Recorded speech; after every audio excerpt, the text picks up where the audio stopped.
नमस्कार। The wire में आपका स्वागत है।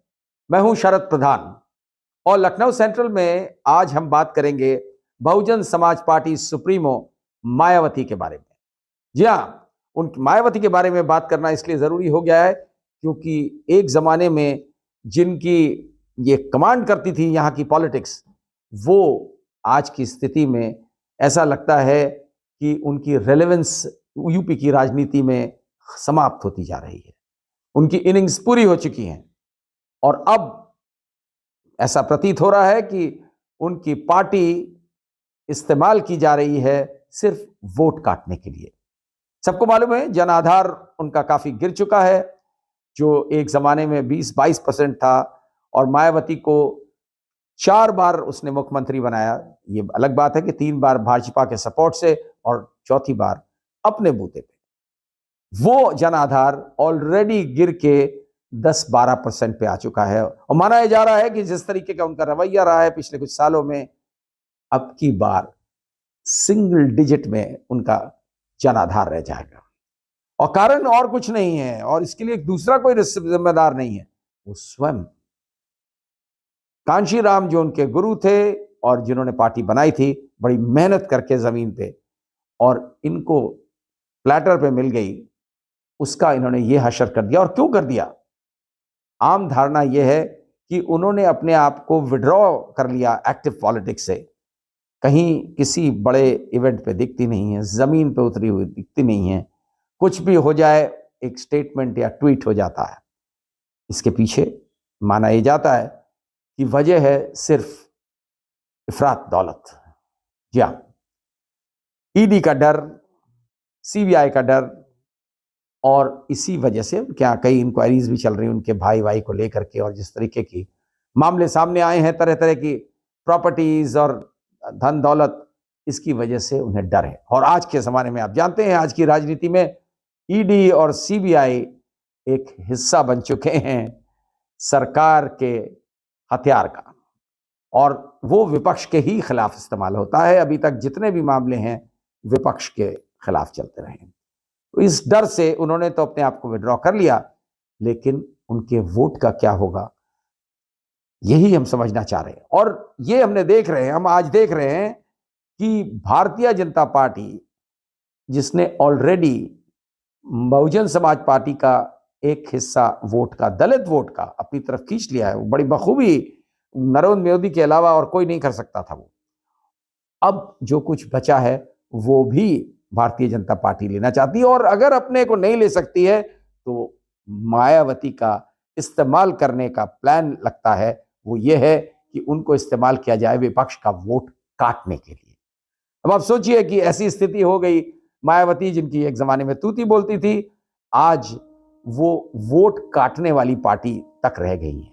जी हाँ, और इसी वजह से यह सूट करता है बीजेपी को बहुत, और इसी वजह से राइट फ्रॉम द बिगिनिंग, जब से इस इलेक्शन की तैयारी 2024 के इलेक्शन की तैयारी शुरू हुई, तब से मायावती का जो स्टैंड बार बार आया, आपने देखा होगा तमाम ऐसे स्टेटमेंट्स उनके आते रहे जिससे यह जाहिर होता था बिल्कुल साफ कि उन स्टेटमेंट्स का मकसद बीजेपी को फायदा पहुंचाने का है, ना कि विपक्ष को। हालांकि वो उनका ये कहने का था कि मैं किसी के साथ नहीं हूं, मैं अपना एनडीए के साथ हूं, ना यूपीए के साथ हूं, ना मैं किसी पर जो इंडिया अलायंस बना है ना उसके साथ हूं, मैं चुनाव अकेले लड़ूंगी। 2019 के लोकसभा चुनाव में उन्होंने गठबंधन किया था समाजवादी पार्टी के साथ, अखिलेश यादव के साथ, और तब ये माना जा रहा था कि बड़ा जबरदस्त कॉम्बिनेशन है और अब तो भाजपा के लिए मुश्किल आएगी। लेकिन तब भी गौर करिए क्या हुआ था, मायावती की पार्टी को 0 से 10 सीटें मिल गई थी, और अखिलेश यादव जो 10 सीटों पे थे उससे पिछले चुनाव में, वो गिर के 5 पे आ गए। बात बड़ी सिंपल थी, उस टाइम भी मायावती ने ये इंश्योर किया, चाहे वो अपने खुद पे किया हो चाहे भाजपा के प्रेशर में किया हो, लेकिन ये इंश्योर किया उन्होंने कि उनका जो कोर वोट है वो अपने अलायंस पार्टनर यानी समाजवादी पार्टी को ट्रांसफर ना हो। नतीजा जो हुआ वो सबने देखा, और उसके इलेक्शन खत्म होते ही उन्होंने गठबंधन तोड़ा और 50 उल्टी सीधी बातें समाजवादी पार्टी के बारे में कहीं, जो साफ जाहिर कर दिया कि उनका कोई कमिटमेंट नहीं था उस अलायंस में। और फायदा जाहिर है उनका भी हुआ, लेकिन बीजेपी का ज्यादा फायदा हुआ। नहीं तो बीजेपी, जो कि 2014 के चुनाव के 72 सीटों से गिर के 62 सीटों पे आ गई थी, तो जाहिर है कि और भी गिरती। और इस चुनाव में भी, ये वैसे तो प्रधानमंत्री नरेंद्र मोदी और अमित शाह का दावा रहता है कि इस बार यूपी में 80 की 80 सीटें उन्हें लेनी है, और पार्लियामेंट में 400 का दावा किया है। लेकिन अगर वाकई में इस बात में दम होता तो क्या जरूरत पड़ती नरेंद्र मोदी को बसपा का इस्तेमाल करने के लिए कि विपक्ष का वोट काटे। मायावती का जिस तरीके का रवैया है, अभी भी वो कह रही हैं कि वो खड़े करेंगी, और उनकी स्ट्रैटेजी ये रहेगी कि मुस्लिम्स को काफी टिकट देंगी।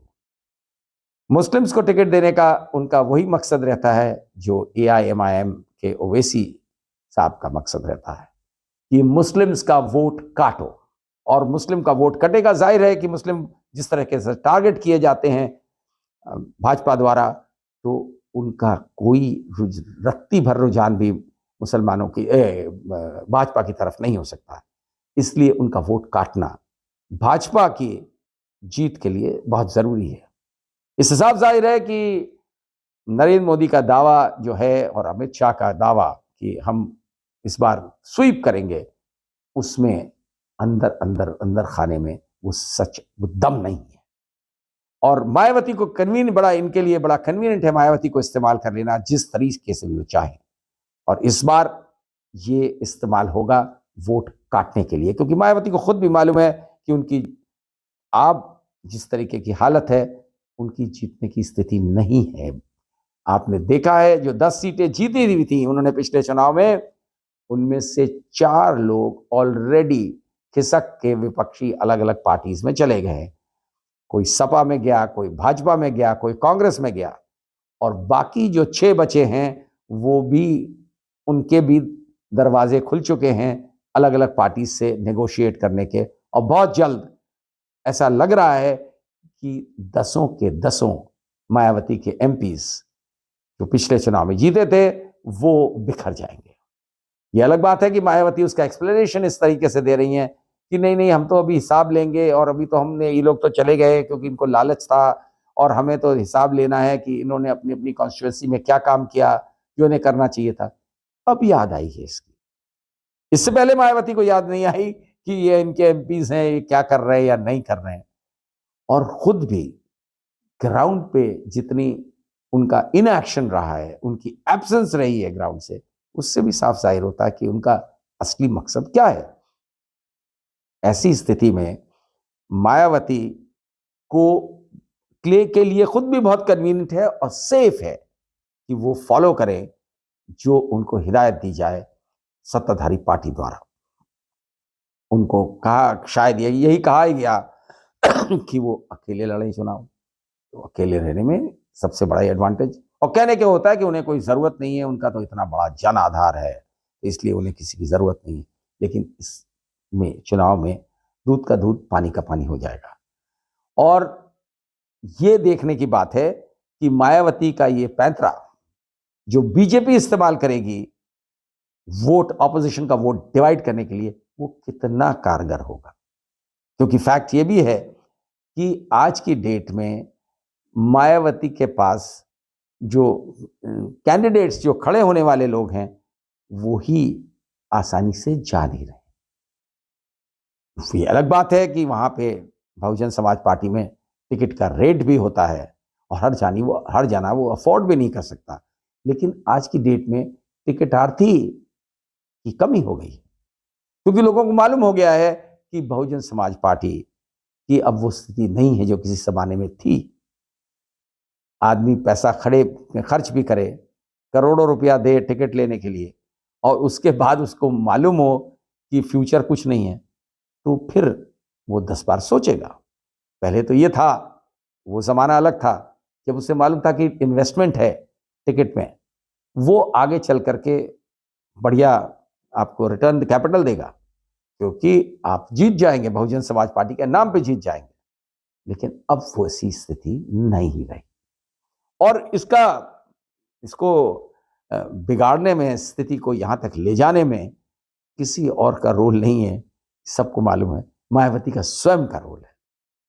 क्या हासिल कर रही हैं? यस, बची हुई हैं, जेल जाने से बच रही हैं, शायद ये वजह होगी। क्योंकि डर, देखिए वैसे ये भी माना जाता है कि आसान नहीं है किसी भी सत्ताधारी पार्टी के लिए मायावती जैसी शख्सियत को सलाखों के पीछे भेजना, ने 50 बार सोचना पड़ेगा। लेकिन डर तभी तक रहता है जब तक आप ये एक्शन ना लें उनके खिलाफ। और डराना बहुत आसान है, ऑलरेडी उनके ऊपर सीबीआई की तलवार लटकी हुई है काफी सालों से, और उनके परिवार के सदस्यों पे, और इसलिए उनका से बचे रहना एनी फर्दर एक्शन से का यही तरीका है। उसके लिए ये एक जरिया यही है उनके पास कि वो वैसा ही करें जैसा उनको कहा जाए बीजेपी द्वारा। और इस चुनाव में जिस तरीके से वो दिख रही हैं, अभी तो देखिए उनको कैंडिडेट भी मिलते हैं कि नहीं। यूपी में 80 लोकसभा सीटें हैं, और इस बार शायद मायावती के लिए ये भी मुश्किल हो जाए कि 80 के 80 कैंडिडेट वो ला पाए, या तो फिर नाम के लिए खड़े कर दिया जाएंगे, क्योंकि 80 सीटों पे खड़े करने वाले ऐसे लोग जिनके पास टिकट का प्राइस देने की हैसियत हो, ऐसे लोग बड़ी मुश्किल से मिलेंगे।